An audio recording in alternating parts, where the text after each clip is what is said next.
طلع البدر علينا من ثنيات الوداع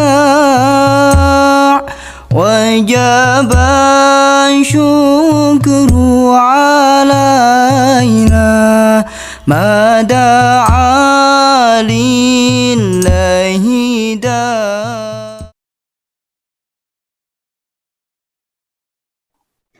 Bismillahirrahmanirrahim. Assalamualaikum warahmatullahi wabarakatuh. Alhamdulillahirabbil alamin wassalatu wassalamu ala asyrafil anbiya'i wal mursalin wa ala alihi washabbihi ajmain. Asyhadu an la ilaha illallah wahdahu la syarikalah wa asyhadu anna Muhammadan abduhu wa rasuluh la nabiyya ba'da. Alhamdulillah, Bapak Ibu sekalian, pada malam hari ini kita dipertemukan kembali oleh Allah Subhanahu wa taala dalam acara kajian Sirah Nabawiyah. Mudah-mudahan Allah Subhanahu wa taala senantiasa mencurahkan rahmat kepada kita semua, mencatat majelis kita ini sebagai bagian dari amal sholih yang mendapatkan keridhaan dari Allah Subhanahu wa taala. Baik Bapak Ibu sekalian, kita akan melanjutkan pembahasan kita. Di pembahasan terakhir kita sudah sampai ke masa-masa akhir di kota Makkah, kemudian berikutnya hijrah Rasulullah Shallallahu Alaihi Wasallam. Ya. Nah, pada malam hari ini kita akan memasuki pembahasan tentang masa-masa awal Rasulullah Shallallahu Alaihi Wasallam di kota Madinah. Ya.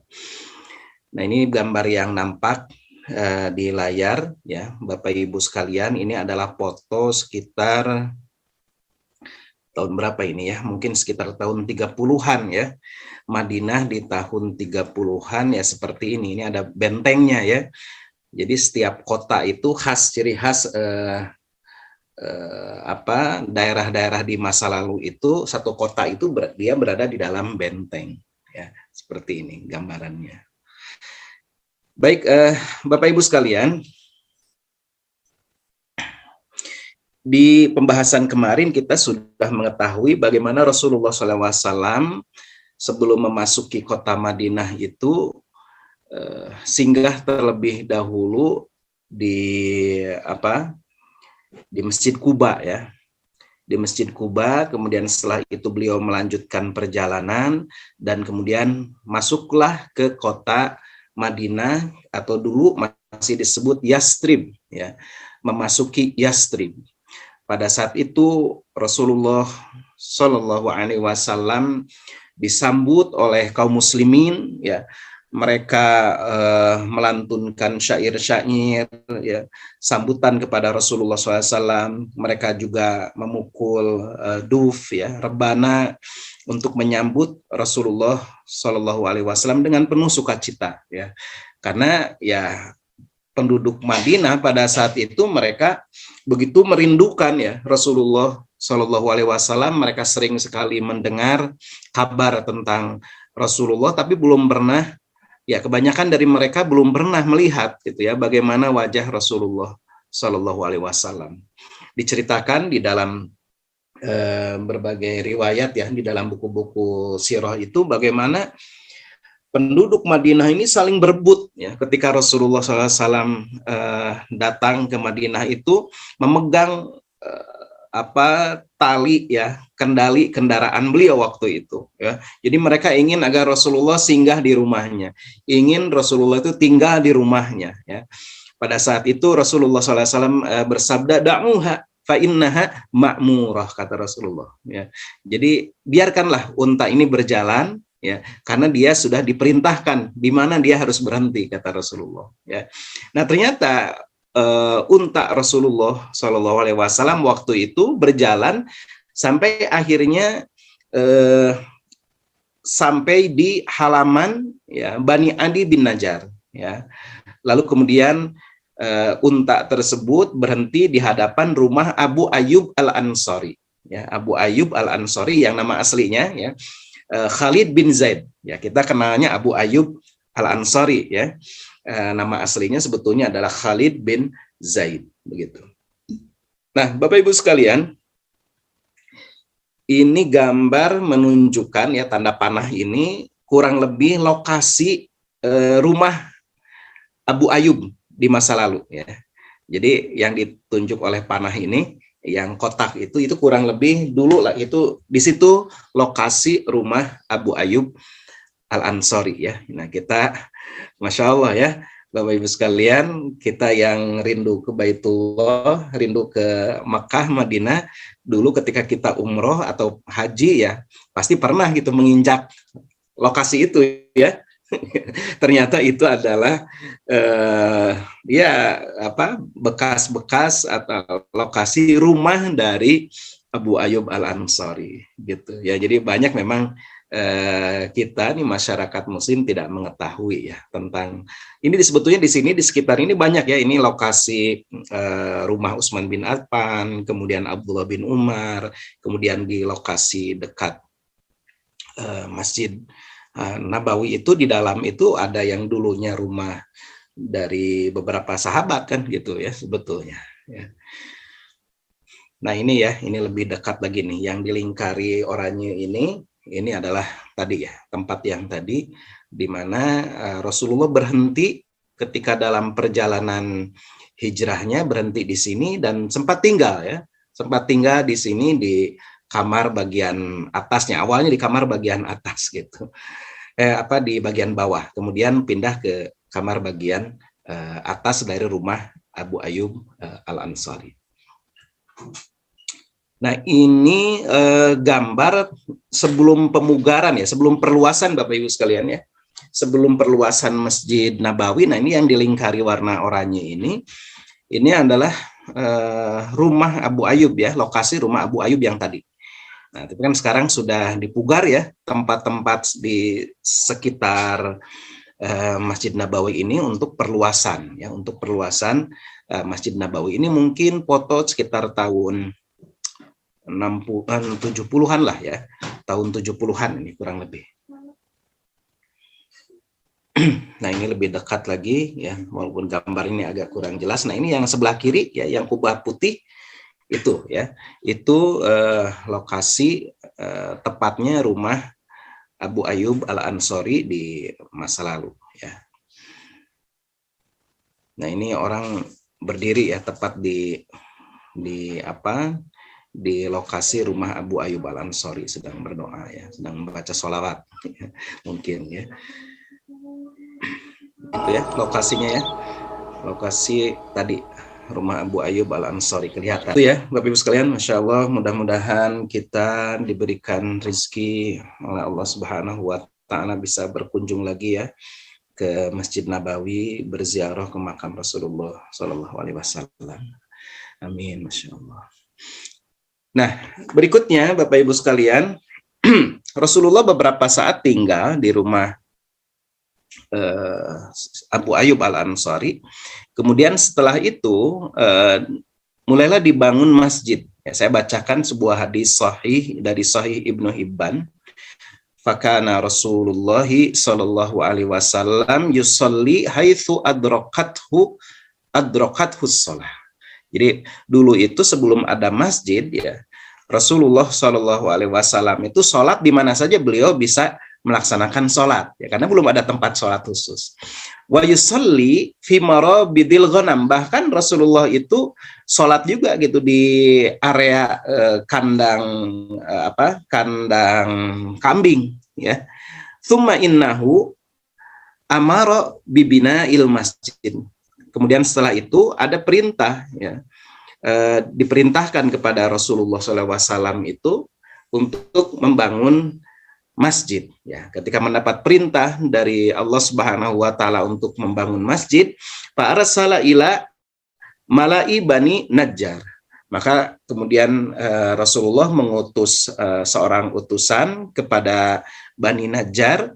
Faja'u, kemudian berdatanganlah orang-orang dari Bani Najjar ini, faqala, ya, ya Bani Najjar, ya, wahai Bani Najjar, thaminuni bihaitikum hadza, kata Rasulullah, wahai Bani Najjar, sebutkan harga tanah yang kalian miliki ini. Jadi waktu itu ada sebuah area tempat yang itu adalah merupakan milik dari Bani Najjar. Kata Rasulullah, sebutkan kepadaku harga ya tanah ini, karena akan didirikan masjid oleh Rasulullah Shallallahu Alaihi Wasallam. Lalu Bani Najjar waktu itu berkata, lah, ya tidak wahai Rasulullah, wallahi demi Allah, la natlubu samanahu, kami tidak akan menyebutkan harganya, ma huwa illa ilallah, ya, kami akan memberikannya untuk mendapatkan keridhaan Allah Subhanahu wa taala, ya. Qala Anas, kemudian Anas yang meriwayat sahabat Rasulullah yang meriwayatkan hadis ini, fakana fihi ma aqulu lakum, ya, dan dulu di lokasi tempat berdirinya Masjid Nabawi itu sebagaimana yang telah aku ceritakan kepada kalian, kata Anas, ya. Kanat fihi kuburul musyrikin. Jadi di lokasi tersebut ada pekuburan, ada kuburan orang-orang musyrik. Wa kana fihi nakhlun wa harthun. Ada juga kurma, ya, pohon-pohon kurma, dan juga beberapa pohon-pohonan, ladang gitu ya, sebuah ladang. Fa'amara Rasulullah sallallahu alaihi wasallam bi kuburil musyrikina fanubishat. Nah, adapun kuburan musyrikin waktu itu diperintahkan oleh Rasulullah agar kuburan itu diratakan. Wabil harthi fasuwiya, ya. Adapun kemudian ladang itu ya kemudian dicabuti, ya. Wabin nakhli fakutiat, dan kemudian pohon-pohon kurma itu kemudian dipotong, ya. Fawada'un nakhla kiblatal masjid. Ya, waktu itu disimpanlah batang pohon kurma di arah kiblat, ya, untuk menjadi kiblat masjid. Wa ja'alu idha'ataihi hijarah. Kemudian dibangunlah untuk temboknya itu, ya, dari batu, ya. Fa ja'alu yankuluna dzalikas sakhra wa hum yartajizun, ya. Jadi tadi ada pohon kurma yang dijadikan untuk arah kiblat, tanda arah kiblat, kemudian juga dibangun di sana gitu ya dari batu-batuan tembok-temboknya, ya. Wa Rasulullah sallallahu alaihi wasallam ma'ahum, dan pada saat itu Rasulullah ikut membangun, ya, bersama para sahabat. Wahum yaqulun, waktu itu Rasulullah mengucapkan ketika membangun itu, ya, menyenandungkan syair Allahumma la khaira illa khairul akhirah. Ya. Wahai Tuhan kami, tidak ada kebaikan kecuali kebaikan akhirat. Faghfir lil ansori wal muhajirin, maka ampunilah kaum ansor dan kaum muhajirin. Nah, ini salah satu hadis, ya, banyak sekali hadis sebetulnya tentang pembangunan masjid, diantaranya ini, ya. Intinya bahwa Rasulullah Shallallahu Alaihi Wasallam itu membangun masjid karena memang diperintahkan oleh Allah Subhanahu Wa Taala, dan awal, ya, tanah awal pendirian masjid itu adalah wakaf dari Bani Najjar, begitu. Nah, itu gambaran, ya, Bapak Ibu sekalian, Masya Allah. Jadi luar biasa, dari tempat yang begitu sederhana, ya, tempat Masjid Nabawi, di mana di sana digembleng para sahabat oleh Rasulullah Shallallahu Alaihi Wasallam, digembleng keimanannya, sehingga beberapa waktu kemudian Islam bisa menyebar, ya, dari tempat yang sederhana ini, pusat kegiatan umat Islam pada saat itu melaksanakan ibadah, ya, pengajaran Al-Quran, pengajaran agama, ya, pengajaran syariat Allah Subhanahu Wa Taala. Dari sini kemudian umat Islam bisa menyebar ke seluruh penjuru bumi, ya, menyebarkan dinul Islam. Masya Allah, ya. Nah, ini harus menjadi pelajaran penting buat kita bahwa yang menjadi unsur kekuatan umat Islam itu bukan sarana prasarana yang lengkap gitu ya, bukan sarana prasarana yang mewah ya, tapi yang lebih penting dari itu semua adalah bagaimana kekuatan ruhiyah ya, kekuatan ruhani, kekuatan maknawiyah ya, kekuatan ruhiyah, kekuatan mental, spiritual itu yang justru menjadi kekuatan utama dari kaum muslimin ya. Berikutnya hadirin hafidzakumullah, ini gambaran tadi ya, Masjid Nabawi seperti ini.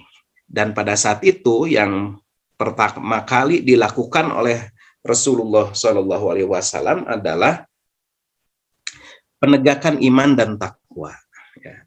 Bagaimana ini disimbolkan dengan tadi pembangunan masjid ya, karena masjid ini menjadi tempat pembinaan keimanan dan ketakwaan para sahabat.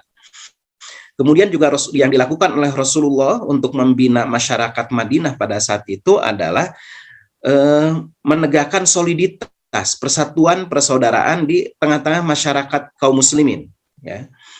Waktu itu Bapak Ibu sekalian perlu diketahui ya, bahwa orang-orang muhajirin, orang yang hijrah dari Mekkah ke Madinah itu kan mereka datang ke Yastrib, datang ke Madinah ini tidak membawa harta ya, tidak membawa harta gitu, tidak membawa harta kekayaan yang mereka miliki, tapi ditinggalkan dan kemudian itu ditahan kan oleh orang-orang musyrikin begitu. Mereka datang ke sini betul-betul dalam kondisi tidak memiliki apa-apa gitu. Di samping itu juga mereka ini menghadapi kesulitan karena apa? Karena mereka ini kan pedagang ya. Orang-orang muhajirin dari Makkah itu kan kalangan pedagang.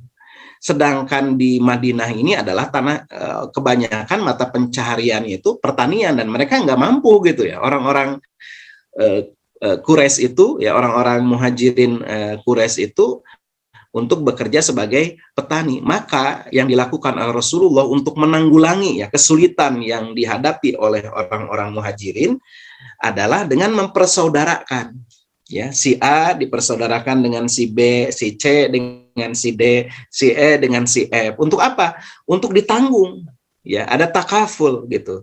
Ya, ada takaful, ada orang-orang Ansor. Kenapa disebut orang Ansor ya, yang menolong kan gitu ya. Ansor itu artinya penolong. Kaum Ansor ini betul-betul menanggung ya, menanggung kebutuhan ekonomi orang-orang muhajirin ini di masa-masa awal ya, dipersaudarakan gitu. Jadi mereka berbagi makanan, berbagi tempat ya. Di antaranya misalnya salah seorang sahabat ya, orang Ansor itu kepada salah seorang sahabat Rasulullah itu menawarkan, silakan saya ini punya rumah, saya bagi rumah ini, area itu silakan kamu pakai untuk tinggal. Kemudian saya punya harta, silakan ini dibagi.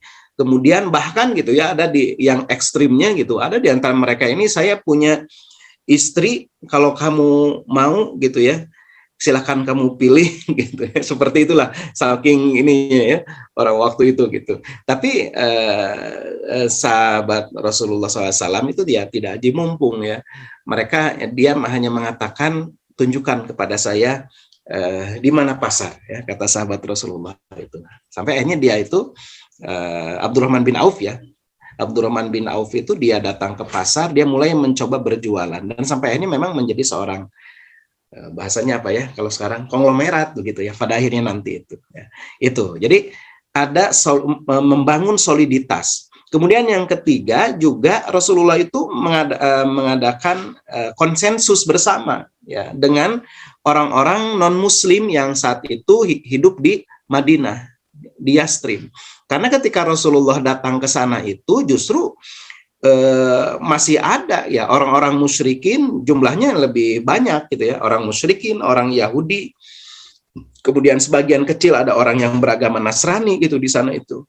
Nah, melihat hal itu maka yang dilakukan oleh Rasulullah adalah menandatangani perjanjian damai ya, membuat konsensus bersama untuk hidup berdampingan dalam masyarakat yang majemuk di Yastrib itu. Jadi sejak awal Rasulullah itu sudah mencoba merekatkan hubungan di antara masyarakat Yastrib pada saat itu. Ya, gitu. Jadi saling membantu, siap saling membantu orang-orang Yahudi, orang-orang Nasrani yang ada di sana walaupun minoritas ya. Kemudian juga orang-orang musyrikin, mereka sepakat hidup damai, tidak saling mengganggu, silahkan orang Yahudi menjalankan peribadatannya gitu ya.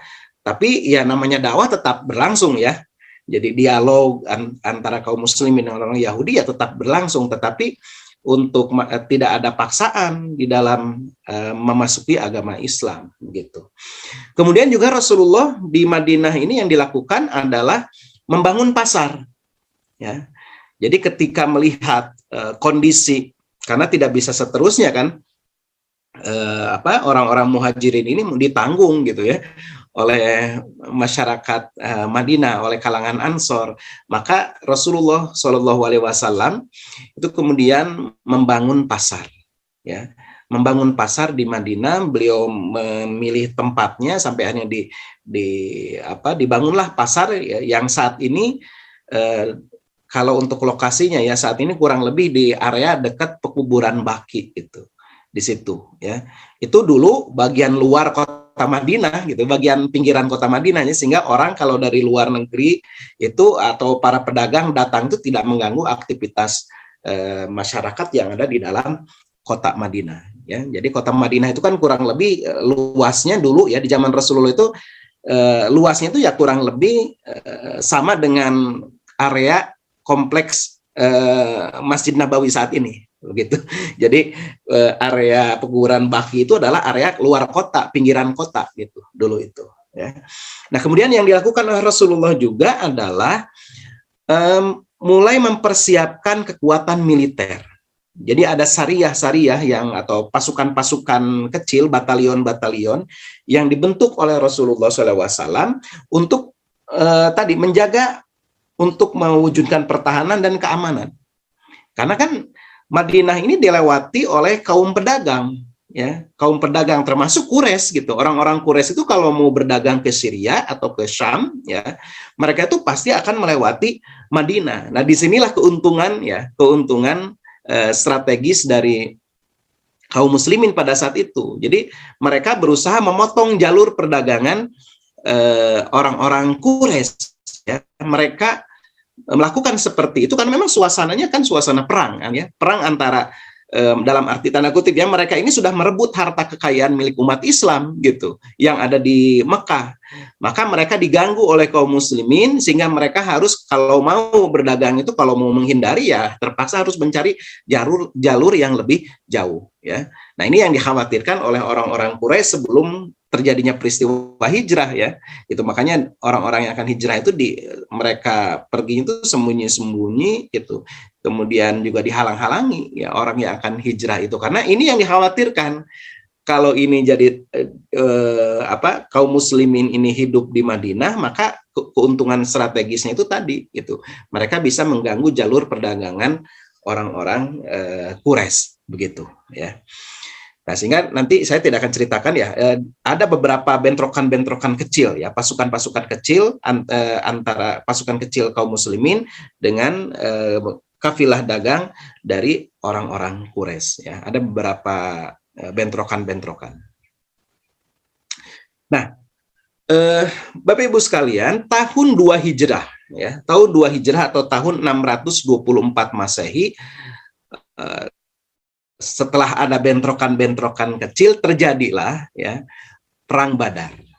Nah, ini diawali karena terdengar kabar ya oleh orang-orang Quraisy bahwa kafilah dagang terdengar oleh Abu Sufyan ya, Abu Sufyan yang menjadi pemimpin kafilah dagang orang-orang Quraisy bahwa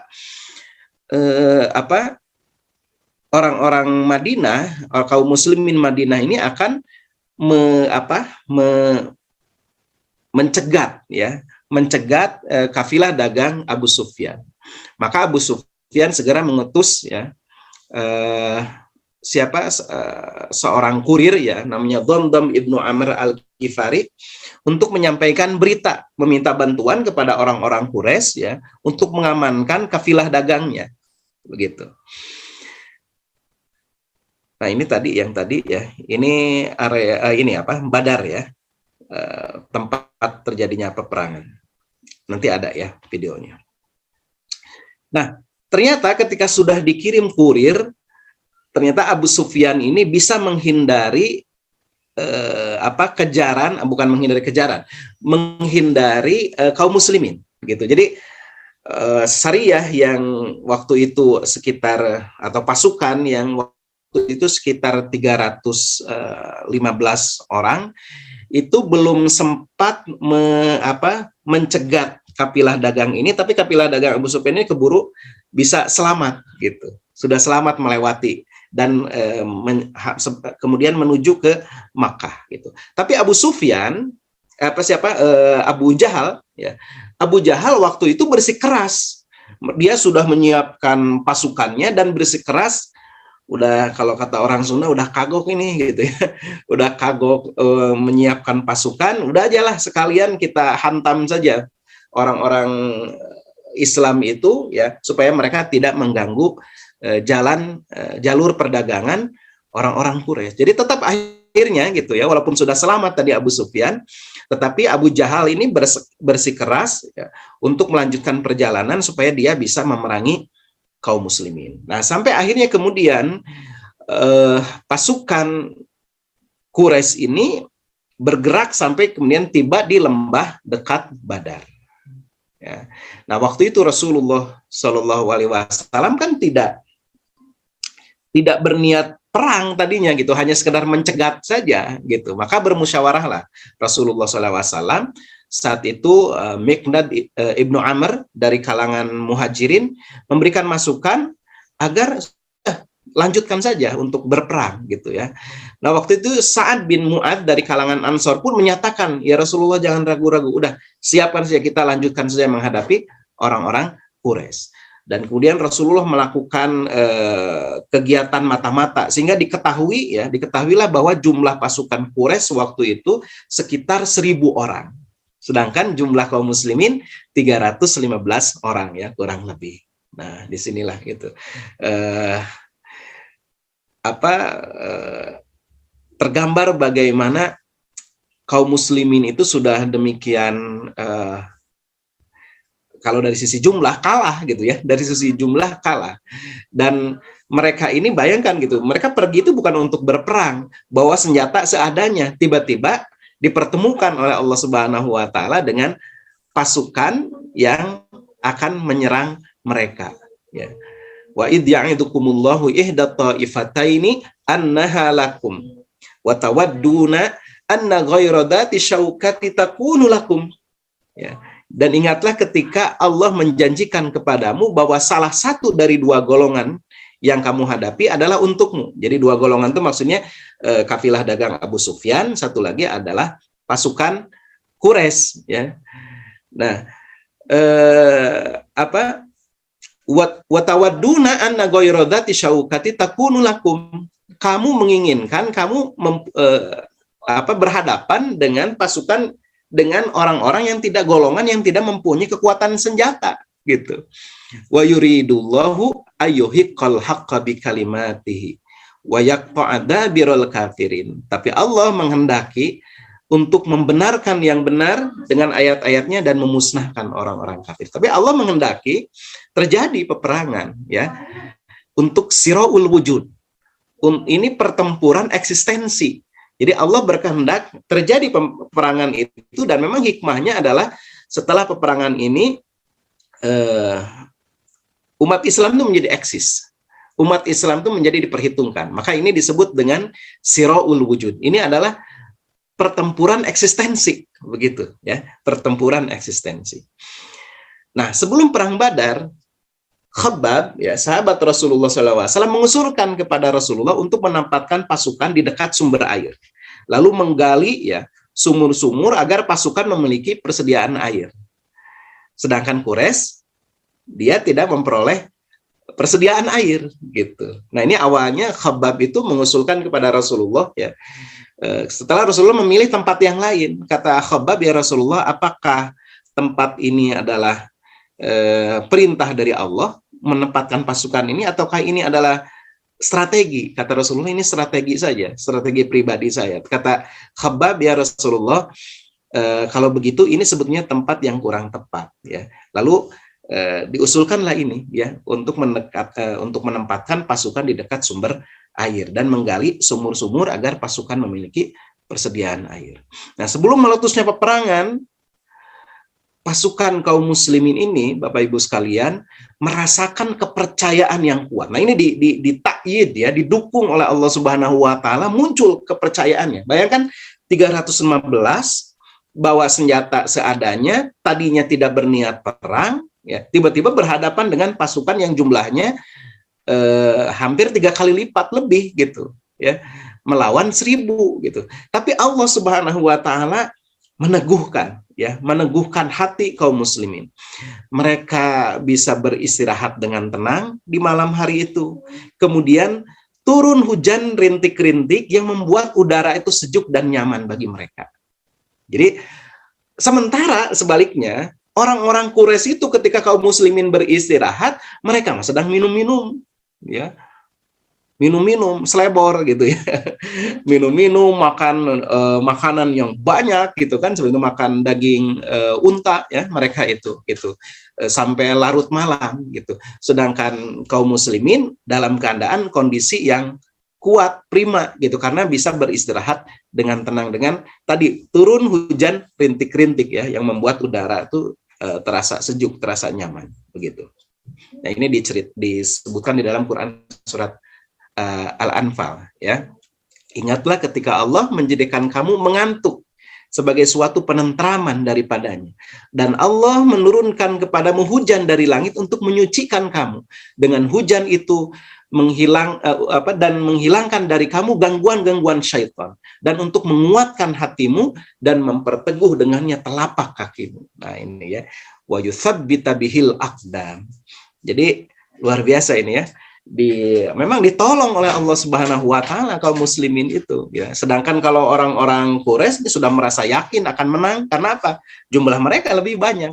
Tapi kaum muslimin, mereka yang diutamakan itu adalah pertolongan Allah Subhanahu wa taala ya, meneguhkan tekad mereka untuk berperang di jalan Allah Subhanahu wa taala, yakin akan pertolongan Allah Subhanahu wa taala. Nah, ini Bapak Ibu sekalian, kita lihat ya. Ya, itu gambarannya lokasi Badar, dan ini tadi yang kita lihat yang terakhir ini adalah Masjid Al-Arish ya. Al-Arish itu artinya kemah ya. Kemah yang dibuat dulu, posisi kemah yang dulu dibuat untuk menjadi pusat komando ya. Kemah dibuat untuk Rasulullah SAW menjadi pusat komando dalam peperangan Badar ini. Ya, kita lanjutkan. Nah, Bapak Ibu sekalian, pada saat itu sebelum peperangan ya, Al-Aswad bin Abdul Asad ini menyerang sumur tempat penampungan air yang dibuat kaum muslimin. Jadi dia, orang-orang Quraisy ini mulai menyadari bahwa mereka tidak punya persediaan air ya. Maka sebelum perang berlangsung pun ada di antara mereka ini yang berupaya untuk meminum ya air di sumur yang dibuat oleh kaum muslimin. Tapi kemudian dicegah oleh Hamzah ya, dan berhasil Al-Aswad bin Abdul Asad ini ditebas ya salah satu kakinya oleh Hamzah bin Abdul Muttalib. Dan akhirnya dia dibunuh ya oleh Hamzah bin Abdul Muttalib. Kemudian setelah itu Perang Badar sebagaimana sudah kita ketahui ya dalam film-filmnya yang sudah kita lihat. Perang Badar ini diawali, dan ini kebiasaan ya peperangan zaman dulu, diawali dengan duel dulu. Duel 3 lawan 3. Kemudian Rasulullah SAW menyuruh Abu Ubaidah bin Al-Harith, kemudian Hamzah bin Abdul Muttalib, dan Ali bin Abi Thalib ya, maju menghadapi Utbah bin Syaibah, Syaibah bin Rabi'ah, dan Al-Walid bin Uqbah. Waktu itu Hamzah berhasil membunuh Syaibah, Ali bin Abi Thalib berhasil membunuh Al-Walid, sedangkan Abu Ubaidah Al-Harith dan Utbah ini masing-masing seri ini ya, saling melukai gitu. Dan Utbah akhirnya mati ya di tangan Hamzah dan Ali, sedangkan Abu Ubaidah Al-Harits ini gugur syahid dalam perjalanan pulang nantinya ya dari perang Badar ya. Nah, ini lokasi Badar dan pekuburan ya, pekuburan para syuhada Badar ya, kita lihat. Kita lanjutkan ya.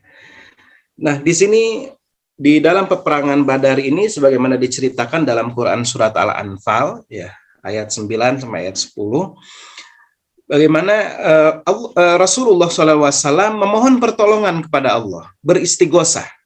Id tastagithuna rabbakum fastajaba lakum.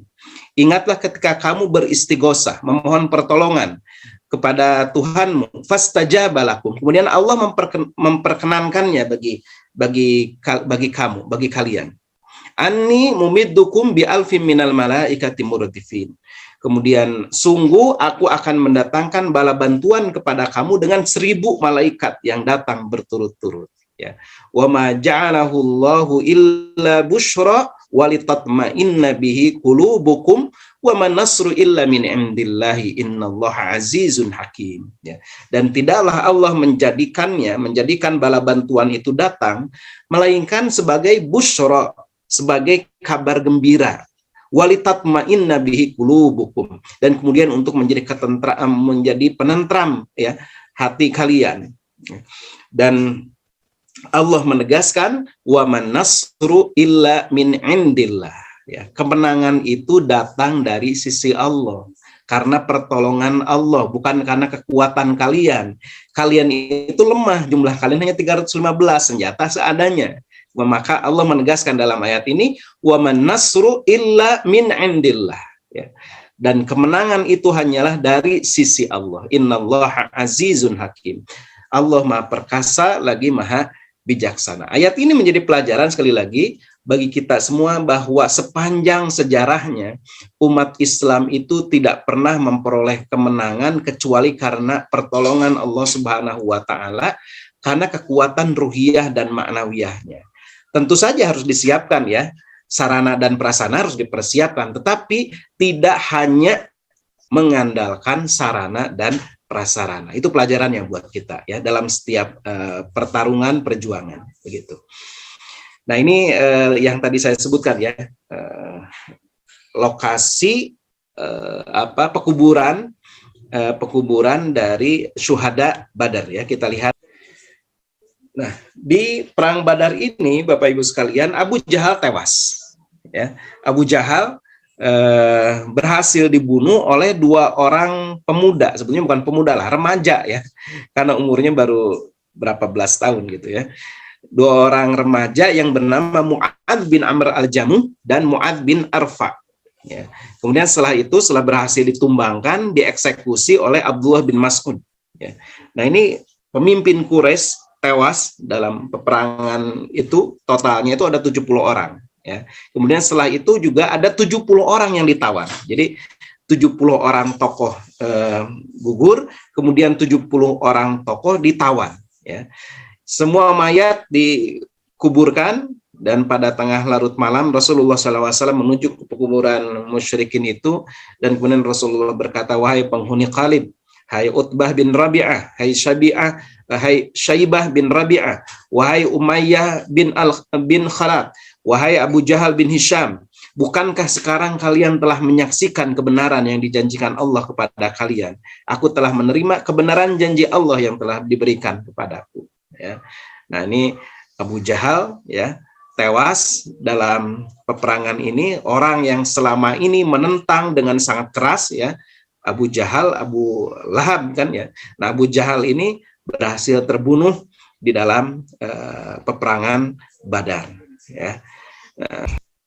Ya, kita lanjutkan, wallahu a'lam bishawab ya. Nah, Bapak Ibu sekalian, setelah perang Badar ya, waktu itu kaum musyrikin itu mundur, lari ya. Pada saat itu sebagian pasukan Islam ada yang berupaya mengejar musuh ya, yang lari dari medan tempur. Sebagian lain mengumpulkan barang-barang ghanimah ya. Kemudian sebagian lagi berjaga-jaga melindungi keselamatan Rasulullah Shallallahu Alaihi Wasallam. Nah, ternyata ya berkaitan dengan ghanimah, berkaitan dengan Al-Anfal ini sempat terjadi percekcokan, ya, terjadi percekcokan di antara pasukan kaum muslimin. Nah, ini pelajaran penting nih buat kita ya, yang harus kita garis bawahi, yang harus kita perhatikan. Jadi ketika ada ghanimah, ketika ada harta rampasan perang, masing-masing ini karena memang belum ada hukum yang turun waktu itu ya, terkait dengan bagaimana pembagian ghanimah itu gitu. Nah, mereka ada di antara mereka yang mengatakan saya berhak mendapatkan karena saya inilah yang mengejar musuh ya. Ketika mereka lari dari medan tempur, kata yang lain saya kan yang ngumpulin barang-barang ghanimah ini. Kata yang lain saya ini berjaga-jaga melindungi Rasulullah SAW. Nah, sampai terjadilah percekcokan ya. Masya Allah, ini godaan dunia ya, godaan dunia harus kita waspada. Dalam perjuangan pun harus waspada ya, ketika mendapatkan hasil ya, ketika dalam perjuangan mendapatkan hasil gitu, ada persekot gitulah gitu. Ini tuh menjadi percekcokan ya, ini harus kita waspadai, menjadi pelajaran penting buat kita. Hati-hati ketika kita sedang berdakwah, hati-hati ketika kita sedang berjuang ya, melakukan amal soleh, ada saja godaannya. Di antaranya yang harus kita waspadai adalah ketika ada keuntungan materi ya, ketika ada keuntungan materi, nah disinilah ya biasanya terjadi antara satu dengan yang lainnya itu mulai ya muncul. Nah, makanya harus hati-hati nih kita. Ini pelajaran dalam perang Badar ya. Nah, ini langsung diceritakan di dalam Al-Qur'an. Bahkan ini menjadi ayat pertama dalam Quran surat Al-Anfal. Bapak Ibu sekalian coba perhatikan ya. Perang Badar ini adalah perang yang sangat menentukan eksistensi kaum muslimin. Dalam peperangan ini terjadi peristiwa yang sangat luar biasa gitu ya. Tetapi yang menjadi perhatian awal ketika turun ayat itu adalah tentang masalah Al-Anfal. Jadi bukan tentang perangnya dulu yang diceritakan ya. Jadi setelah pasca peperangan itu bukan tentang peperangannya dulu yang dibahas di dalam Al-Qur'an surat Al-Anfal itu, tapi tentang peristiwa justru akhir peperangan. Yas'alunaka 'anil anfal. Mereka bertanya kepadamu wahai Muhammad tentang al-anfal, tentang harta rampasan perang. Qulil anfalu lillahi war rasul. Masalah harta rampasan perang itu adalah urusan Allah dan Rasulnya. Ya, ketentuannya itu. Jangan kalian itu saling berebut ya. Fattakullah, takutlah kalian kepada Allah, wa aslihu dzata bainikum. Perbaiki ya, perbaiki hubungan di antara kalian. Jangan karena harta rampasan perang, jangan karena keuntungan duniawi, kemudian ada ghil ya, ada hasad di antara kalian gitu ya, ada percekcokan di antara kalian. Wa aslihu dzata bainikum, perbaiki hubungan di antara kalian. Wa atiullaha wa rasulahu in kuntum mu'minin. Taat saja kamu kepada Allah, taat saja kamu kepada Rasul in kuntum mu'minin, kalau kamu mengaku sebagai seorang yang beriman. Jadi serahkan urusan Al-Anfal itu kepada Allah dan Rasulnya ya. Nah, Bapak Ibu sekalian, sekali lagi ini pelajaran penting dalam perang Badar ya. Dalam perang, hati-hati ya tentang masalah materi, keuntungan materi dalam ketika kita berjuang, ketika kita beramal soleh ya, hati-hati. Nah, ada aturannya berikutnya itu ya, turun aturan tentang bagaimana membagikan ghanimah ya. Ini disebutkan di dalam Quran surat Al-Anfal ayat 41. Wa'lamu annama ghanimtum min syai'in fa anna lillahi khumusahu. Ya, ketahuilah sesungguhnya apa saja yang kamu peroleh sebagai rampasan perang, maka sesungguhnya seperlimanya itu untuk, nah, seperlima, jadi dari total ghanimah itu seperlimanya dipisah, seperlima ini adalah untuk lillah, untuk Allah, untuk agama Allah. Ya, untuk kepentingan agama Allah. Wali Rasul. Kemudian untuk diberikan kepada Rasul dari seperlima ini. Kemudian wali dzil kurba. Kemudian untuk diberikan kepada kerabat Rasul. Ya, kerabat Rasul itu Bani Hashim, Bani Muthalib, ya. Itu berhak mendapatkan pembagian dari 1/5 dari khumus, ya. Kemudian untuk siapa lagi 1/5 itu? Wal yatama, untuk anak-anak yatim, wal masakin, untuk orang miskin, wabnis sabil, kemudian untuk ibnu sabil. Ibnu sabil itu orang yang kehabisan bekal di perjalanan, ya. In kuntum amantum billah, kalau kamu mengaku sebagai orang yang beriman kepada Allah, wa ma anzalna ala abdina yaumal furqan, ya, dan beriman kepada apa yang diturunkan kepada hamba kami, yakni Rasulullah SAW, di hari Furqan, yaitu hari bertemunya dua pasukan, yaitu maksudnya beriman kepada Al-Quran. Wallahu ala kulli syai'in qadir, dan Allah maha kuasa atas segala sesuatu. Nah, ini mulailah, ya, turun tentang masalah pembagian ghanimah, ya. Terjadi keributan, ya, ketika pembagian ghanimah ini. Nah, ini lokasi yang diperkirakan atau dicap di dalam sejarah sebagai lokasi di mana terjadinya pembagian ghanimah itu, ya, atau terjadi cekcokan terkait dengan masalah ghanimah. Ya, lokasi tempat pembagian ghanimah, ya, ketika perang Badar. Ini yang tadi, ya, bagian ghanimah. Kemudian juga ada masalah terkait tawanan perang, ya. Rasulullah SAW waktu itu meminta masukan dari para sahabat tentang bagaimana memperlakukan tawanan perang, ya, dari kalangan gembong musyrikin. Nah, Rasulullah dan Abu Bakar ini cenderung bersikap lunak, ya. Jadi para pemimpin musyrikin ini yang selama ini memerangi umat Islam ini bermaksud oleh Rasulullah itu udah dijadikan tebusan saja, ditebus saja, begitu. Sedangkan Umar bin Khattab mengusulkan agar para pemimpin musyrikin ini dieksekusi saja, gitu. Dieksekusi saja. Nah, ternyata Rasulullah lebih cenderung kepada Rasulullah dan Abu Bakar ini cenderung tadi menjadikan para pemimpin Quraisy ini sebagai tebusan. Maka turunlah firman Allah Subhanahu wa taala menegur, ya, menegur pilihan dari Rasulullah Shallallahu alaihi wasallam. Maka nalin nabiyyin ayyakuna lahu asra hatta yuskhina fil ardi turiduna arda dunya wallahu yuridul akhirah wallahu azizun hakim. Jadi tidak pantas, ya, bagi seorang nabi itu memiliki tebusan sampai dia bisa mengalahkan dulu, ya, mengalahkan dulu orang-orang musyrikin, gembong-gembong musyrikin itu di muka bumi, ya. Turiduna aradud dunya, ya, kamu menghendaki keuntungan dunia, wallahu yuridul akhirah, sedangkan Allah menghendaki kalian itu mendapatkan akhirat, ya, keuntungan di akhirat. Wallahu azizun hakim, Allah maha perkasa dan Allah maha bijaksana. Nah, ya. Nah, nanti Quran surat Al-Anfal ini dinasah, ya, dinasah.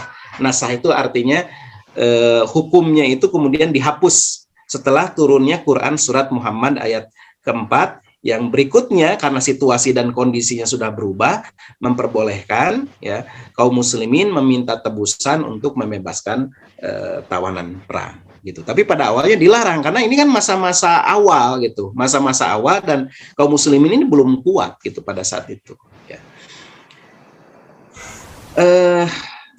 Oh, ini sudah selesai ternyata, ya, Bapak Ibu sekalian. Ini memang waktunya juga tinggal 5 menit lagi. Itu saja mungkin yang dapat saya sampaikan terkait perang, tentang masa-masa awal di Madinah sampai tadi, ya, perang Badar. Mudah-mudahan kita semua bisa mengambil ibrah, mengambil pelajaran dari perjalanan hidup, perjuangan dakwah Rasulullah Shallallahu alaihi wasallam. Itu saja yang dapat saya sampaikan. Aku lupa lihada wa astaghfirullah li wa lakum. Assalamualaikum warahmatullahi wabarakatuh. طلع البدر على